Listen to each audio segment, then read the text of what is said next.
내 이름은 이주인 시교. 범죄를 저지르고 법망을 빠져나간 죄인들을 심판하는 고문 소믈리에다. 눈에 보이지 않는 악의로 가득한 이 세상, 무고한 자들에게 어느 날 갑자기 비극이 닥친다. 피곤해. 집에 가서 목욕해야지. 어허라, 예쁘기도 하지. 오빠랑 같이 목욕할까? 대부분의 사람은 이에 대항할 힘을 갖고 있지 않다. 하지만 사회의 심연에는 나와 같은 자들이 존재하니, 나 같은 쓰레기랑 목욕하고 싶어하는 사람이 세상에 어디 있겠나. 일단 눈부터 뭉개주지. 이제 안심하세요. 자, 이쪽으로. 사법을 대신해 피해자와 유족의 고통을 죄인에게 몇 배로 쳐서 돌려주는 거야. 너에게 딱 맞는 욕조를 준비했지. 딱 알맞은 온도를 맞췄는데 어때? 기분 좋지? 딱 100도로 알맞게 맞춰놨어요. 그것이 우리 고문 소믈리에의 사명. 우리가 있는 한 죄인이 도망칠 길은 없다. 이러한 사명을 진 탓일까? 거기 앉으시죠. 무슨 일로 절 찾아오셨습니까? 저는 불길 없는 하늘 가슴에 품은 이들이 내 사무소에 문을 두드리고 난다. 눈앞에 있는 이 풍채 좋은 남성 또한 마찬가지다. 사랑하는 딸을 죽인 남자를 지옥으로 보내주셨으면 합니다. 이쪽을 똑바로 응시하는 두 눈 깊은 곳에 타오르는 불길이 그의 분노를 여실히 말해주고 있었다. 의뢰인의 이름은 미야시타. 그에겐 고등학생 딸이 한 명 있었다. 아빠, 좋은 아침. 도시락 싸놨어. 아이고 우리 딸, 매번 고맙건 미안하구나. 아빠 복 받은 줄 알아. 세상에 나 같은 효녀가 어딨어? 의뢰인의 아내는 딸을 낳고 얼마 지나지 않아 세상을 떠났다고 한다. 의뢰인은 혼자 힘으로 열심히 딸을 키웠다. 세상에 내 딸, 다 컸구나, 다 컸어. 아빠, 나 유치원 막 졸업했는데? 말 그대로 눈에 넣어도 안 아프리만치 사랑스러운 딸이었다. 의뢰인의 딸 사키 씨는 두뇌가 명석하여 그 지역에서 유명한 명문고에 진학했다. 나 합격했어. 정말 장하다 내 딸. 다녀올게, 아빠. 그래, 너무 늦지 않게 오거라. 응, 아빠도 너무 무리해서 일하지 말고. 의뢰인은 딸을 무사히 시집 보내는 걸 사명으로 여겼었다고 한다. 그러던 어느 날 야근을 마치고 귀가한 의뢰인은 집안 분위기가 평소 같지 않다는 걸 눈치챘다. 응? 불이 꺼져 있네. 이거 웬일로 일찍 잠들었다? 의뢰인은 딸이 일찍 잠자리에 들었겠거니 생각했다. 하지만 그건 크나큰 착각이었다. 아니, 얘가 어딜 갔지? 이 늦은 시간에 갈 데가 어디 있다고? 집안 어디에서도 딸의 모습을 찾을 수 없었던 것이다. 딸은 전화도 받지 않았고 지인의 집에 신세를 졌는가 하면 그것도 아니었다. 고등학생 딸이 집에 돌아오지 않아요. 어쩌면 좋죠? 일단 여기에 성함 적어주시고요. 따님의 얼굴을 알만한 물건이 있다면 제출해 주십시오. 딸이 사건에 말려들었을까 우려한 의뢰인은 경찰서로 헐레벌떡 달려갔다. 그날 뒤로 의뢰인은 일까지 쉬어가며 죽어라고 딸을 찾았다. 사키, 대체 어디에 있는 거니? 왜 아무데도 없는 거야? 번화가, 학교, 딸이 갈 법한 곳이라면 안 가본 데가 없었다. 불안으로 가슴이 짓눌려 터질 듯했다. 의뢰인은 거의 미치기 일보 직전이었다. 제발 사키한테 아무 일도 없기를. 신이시여, 전 어찌되든 좋으니 부디 제 딸만 무사하게 해주십시오. 그도 그럴 것이 의뢰인에게 딸은 삶의 모든 것이었기 때문이다. 하지만 그러한 노력이 무색하게 의뢰인에게 비보가 전해졌다. 거짓말이죠. 딸이 싸늘한 시신이 되어 발견됐다는 소식이었다. 사키! 사키! 시신은 산중의 숲속에 매장돼 있었습니다. 진심으로 애도를 표합니다. 누군가가 딸을 살해한 뒤 산속에 묻어버린 것이다. 사인은 두부 구타로 인한 뇌내출혈이었다. 온몸에 폭행 흔적도 남아있었다. 이런 말씀드리기 그렇지만 고인의 몸에선 성폭행 흔적도 발견되었습니다. 뭐라고요? 그도 모자라 딸은 범인에게 능력까지 당했었다. 딸의 비참한 죽음을 알게 된 의뢰인은 눈앞이 새빨갛게 물들었었다고 한다. 감히 내 딸에게 그런 짓을! 대체 누구야? 절대 용서 못해! 의뢰인은 범인에게 반드시 복수하리라 맹세했다. 경찰 조사와는 별개로 의뢰인은 독자적으로 범인의 행방을 쫓았다. 제 딸을 보신 분을 쳤습니다. 직접 목격 정보를 모으고. 정말 고맙구나. 너희도 조심하렴. 아니에요. 제 원수를 꼭 갚아주세요. 학교는 물론 딸이 발걸음했던 모든 것을 하나하나 찾아가 탐문조사를 했다. 그러던 어느 날 의뢰인은 어떤 남자를 만났다. 혹시 그쪽이 미야시타 사키의 부친인가? 그런 너만 딸에 대해 뭔가 알고 있나? 남자는 의뢰인이 누군지 한눈에 알아보고 아는 체를 해왔다. 남자의 정체는 고쿠엔가이에서 활동하는 정보상이었다. 정보상이라고 했지. 내 딸의 사건을 조사하는 이유라도 있는 건가? 정보라는 건 누구한테 수혜가 있을지 모르는 법이거든. 광범위하게 망을 쳐둬서 나쁠 거 없다는 소리야.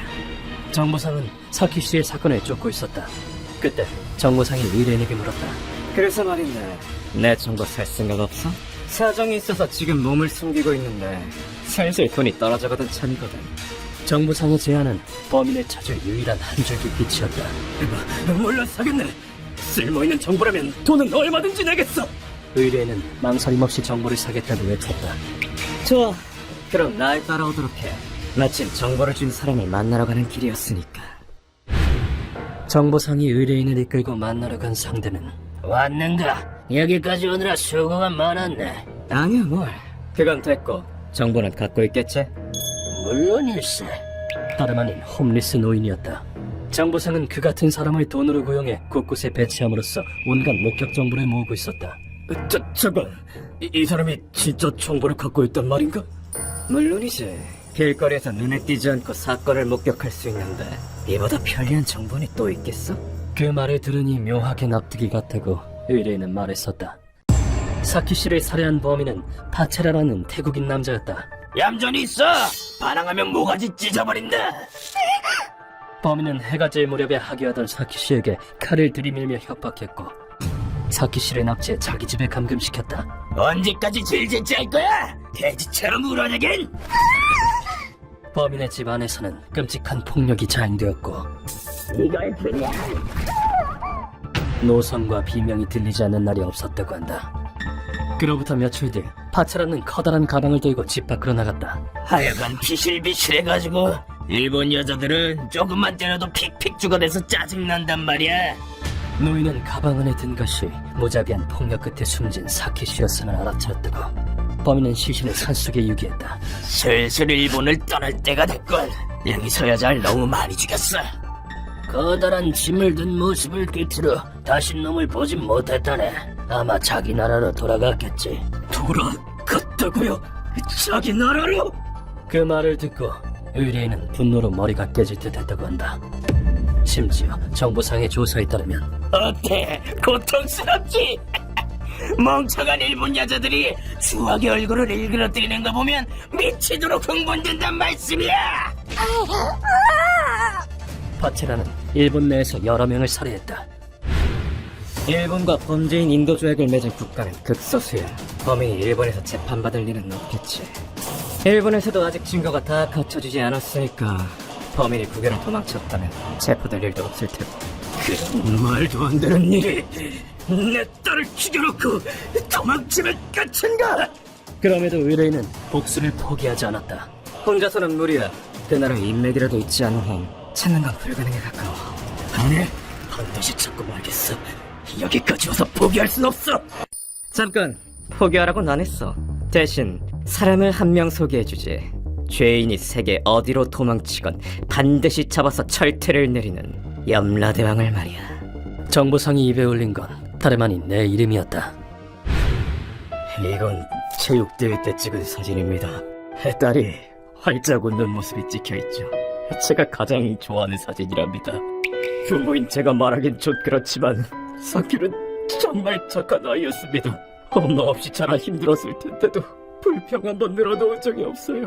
이 아비를 생각해 힘들어도 꾹 참았던 게지요.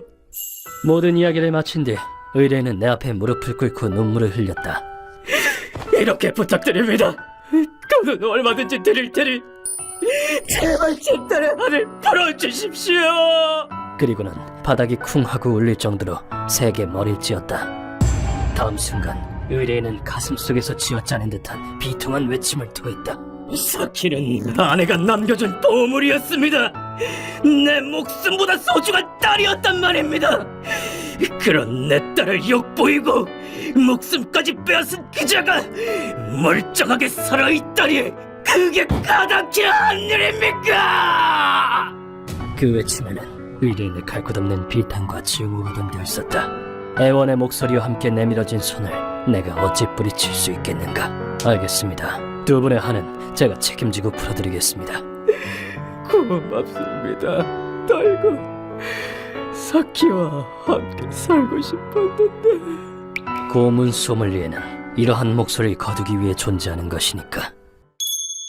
자기 욕구를 채우고자 죄 없는 여성을 욕보이고 목숨까지 빼앗은 죄. 금수만도 못한 놈. 이 인간 사회엔 이놈이 살 것은 존재하지 않는다.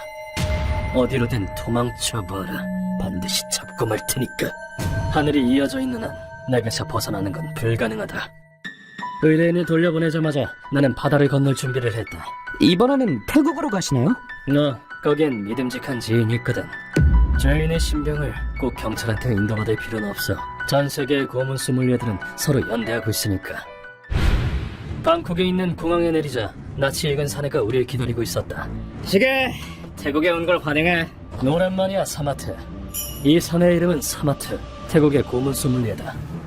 사마트는 전직 무에타이 챔피언이라는 독특한 이력을 가지고 있는다. 혜성이 우선 코부터 뭉개주지. 도구를 쓰지 않고 무에타이 기술로 죄인을 고문하는 방식을 선호한다. 당해보니 어때? 피해자가 느낀 고통을 이제 좀 알겠나? 제발 용서를. 웃기지마. 시오는 지금부터다. 특수 제작한 무기를 팔다리에 부착해 죄인을 흠씬 두들겨 패는 것이다. 파체라의 위치는 이미 파악했어. 이번에도 일처리가 빠르군.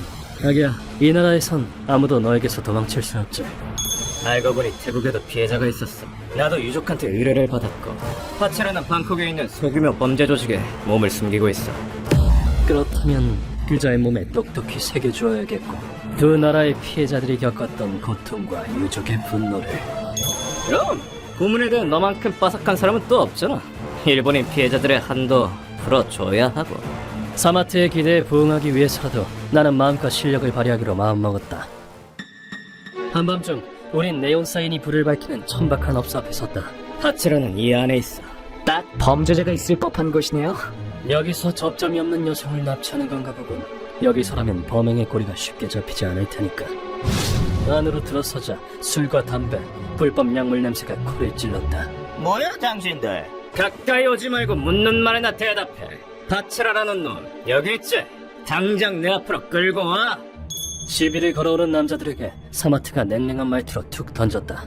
물론 이놈들이 순순히 동료를 내놓을 리가 없었다. 뭐? 이것들이 뭘 잘못 먹었나? 습격자다! 해치워버려!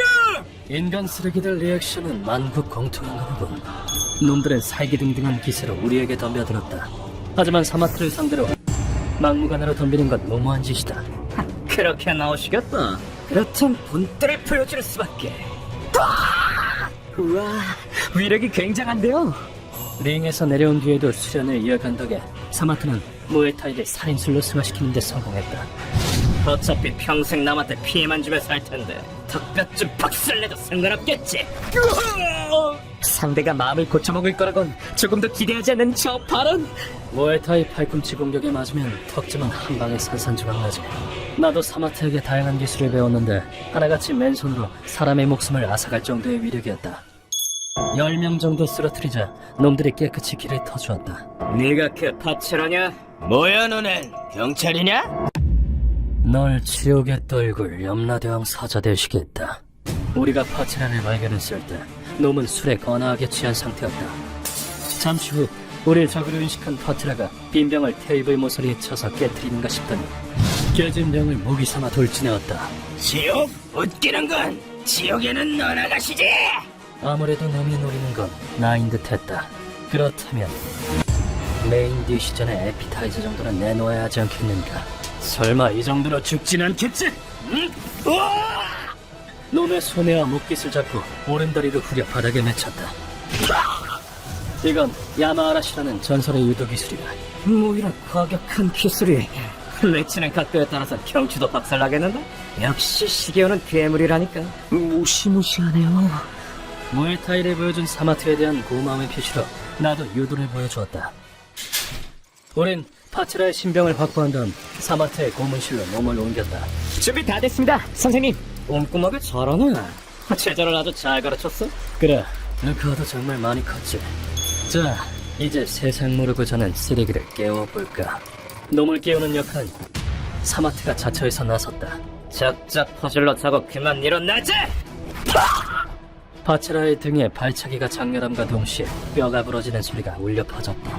원래 같으면 이쯤에서 소리 지르며 난리 피우는 게 정상이지만 발차기의 위력으로 고통이 아무 소리도 안 나오는 모양이다. 눈 그만 뒤집어 까고 나 좀 보지.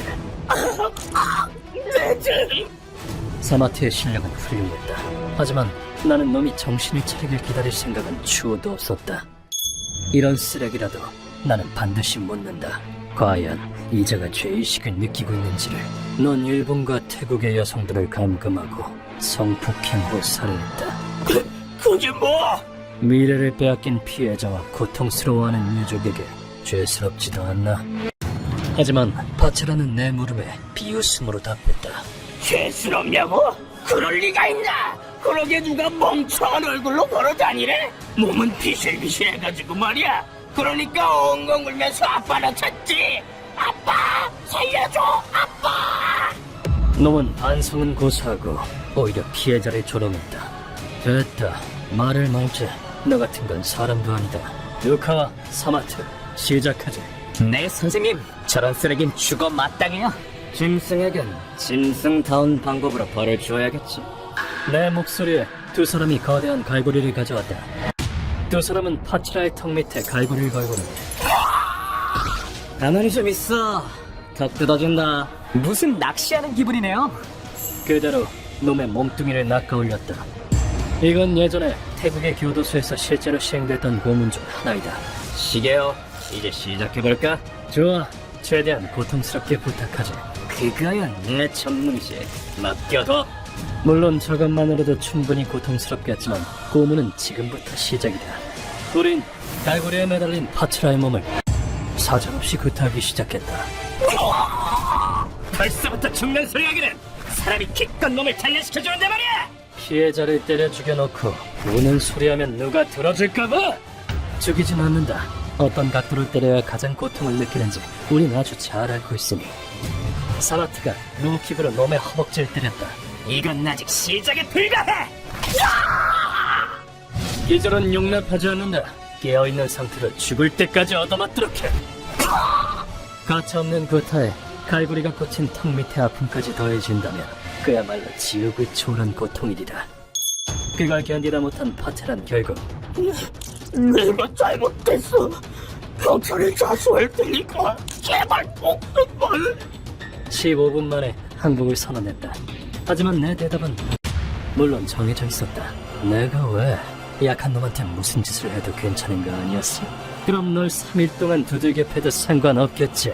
힘이 약한 네 잘못이니까. 얼마든지 울부짖어봐. 어차피 네가 할 수 있는 건 그것뿐이니까. 3일간의 고통에 온몸에 뼈가 부러진 파츠란 영영 입을 열지 않게 되었다.